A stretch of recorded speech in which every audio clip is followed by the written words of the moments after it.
Hey, everybody, welcome to the Witches Movie Coven.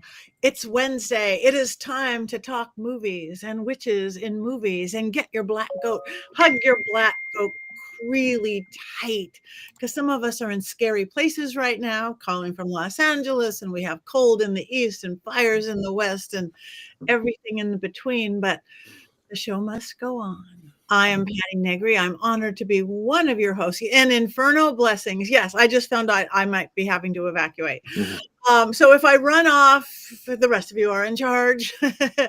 Leave Black Phillip. He'll be running things. Do I evacuate the goats? I don't know. I do. Okay. Anyway, I am one of your hosts. I'm going to be completely discombobulated tonight. I forewarn you right now. It's been that way all day. Let me have them introduce themselves. My beautiful, lovely, and I love them so much co-host, starting with the lovely Heather Greene.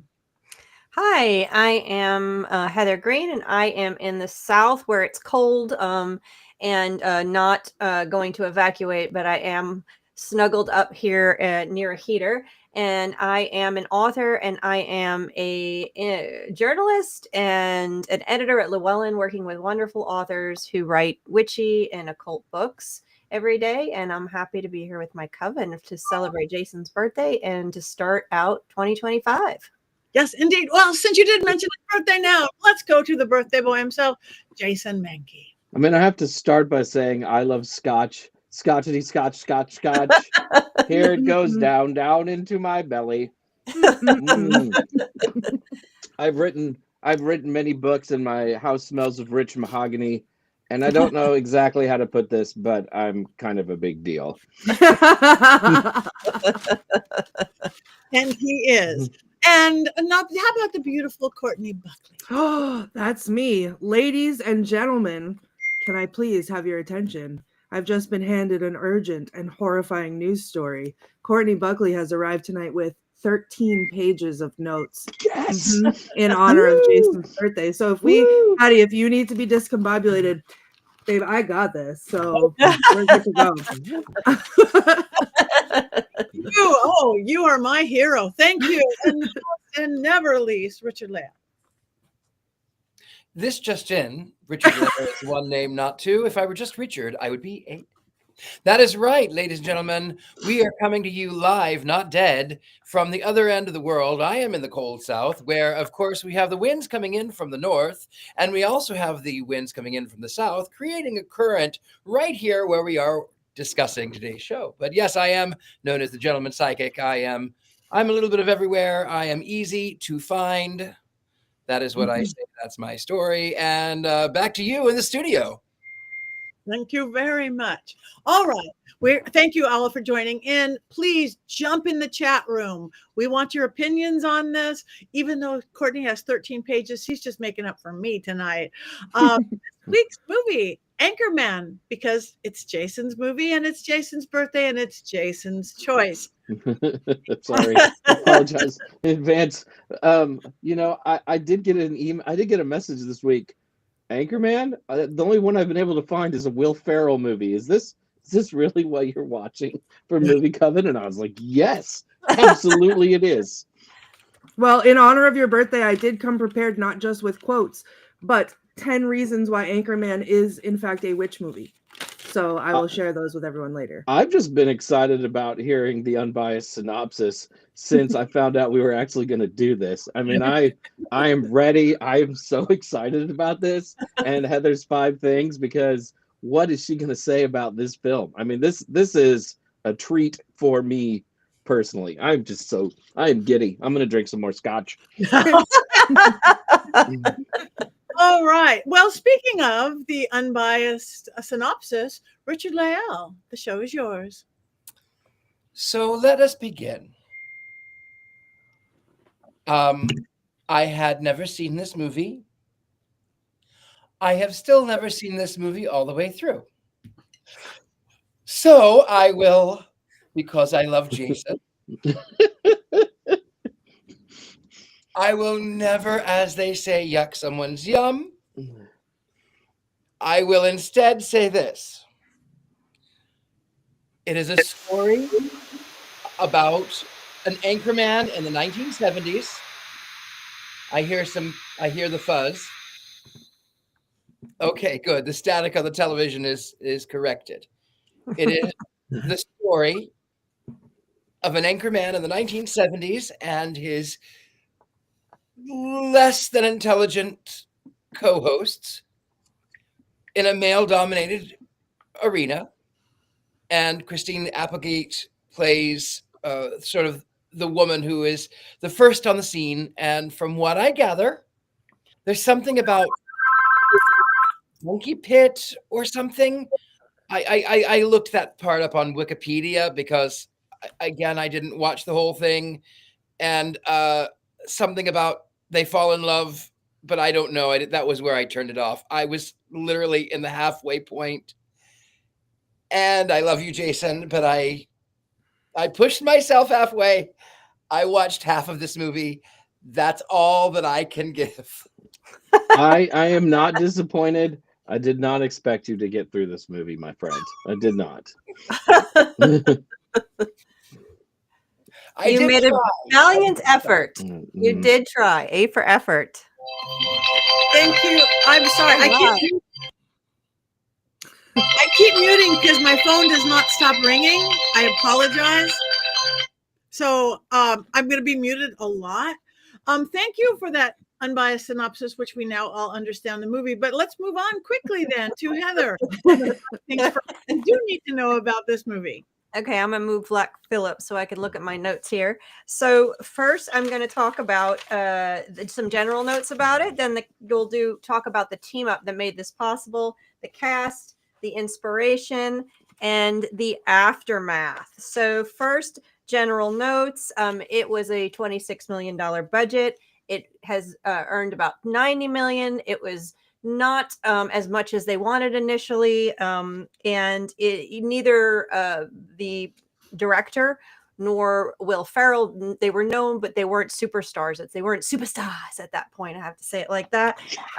Mixed. It got mixed reviews. Exactly. It got mixed reviews, but it's since become a classic. It's since considered one of the classic comedies, especially related to Will Ferrell. So this was came out in 2004. Of course, it didn't do as well, so we didn't see anything in terms of a sequel until a bunch of years later, as it kind of grew on people, so to speak, right? An acquired taste, perhaps. It also so then the team up. Let's talk about the team up. So let me just get to so we have a team up between Will Ferrell and I can't read my handwriting. Adam, producer's last name, please, because I can't read my handwriting. McKay. McKay, thank you. There you go. Adam McKay. Yes, Will Ferrell and Adam McKay. He's the director. He also co-wrote. This was the first team up they had. They had a number of team ups after that.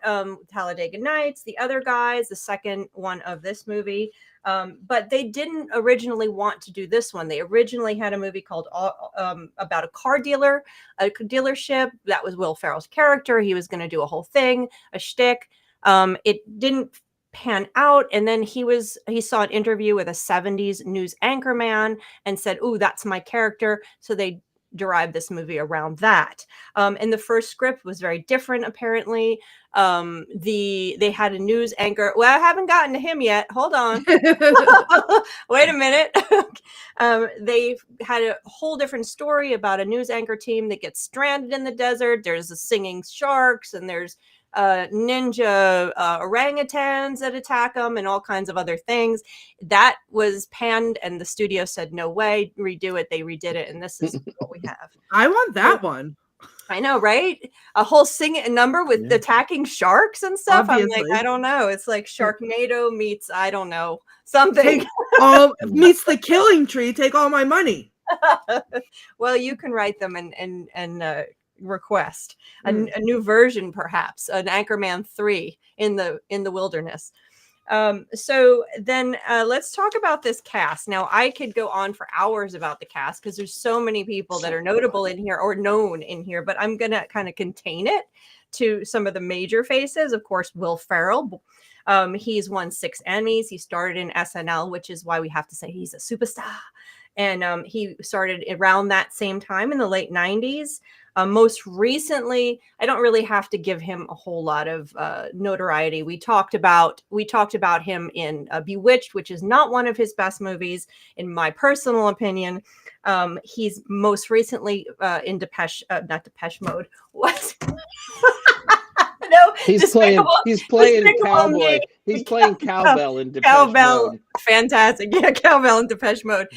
Despicable Me. You can see I can't read my own handwriting. He was also the producer and in Barbie more recently, and he is starring in a movie coming up this month called You're Cordially Invited with Reese Witherspoon. But he's been in a ton of stuff.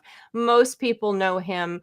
He's very familiar, and he's very well liked, apparently, from my understanding. Of course, he's the star. You also have Steve Carell, of course, of Office fame. He was Michael Scott. He won an award for that. He started out in the Dana Carvey show, also in comedy on television. Most recently, he's been, of course, Despicable Me. He plays Gru. And if you haven't seen Wes Anderson's Asteroid City, I recommend it. It's unusual, different. Steve Carell is in that. Another one that probably doesn't need too much, Paul Rudd. Paul Rudd is Ant-Man. If you don't know him otherwise, he is also started out in the early 90s, I believe, in TV and commercials. He was in a movie called Wanderlust, which I recommend people watching. It's very funny. He's funny in it. He's great. Most recently, I think he was in the most recent Ghostbusters as well. So he's been on Broadway and done. Oh, he's going to be in a movie called a horror movie Supernatural called Death of a Unicorn. So let's be looking out for that one. It might be in our witchy circles. Terrific also in Only Murders in the Building, which he has a big role in season 3, and he comes back in season 4 too. Oh, that's good. Yeah, I only watched the first season of that and kind of gave out on it, so that's good to know. Yeah, he's been in a ton. All these guys, he's going to be in a ton of stuff. And do I continue?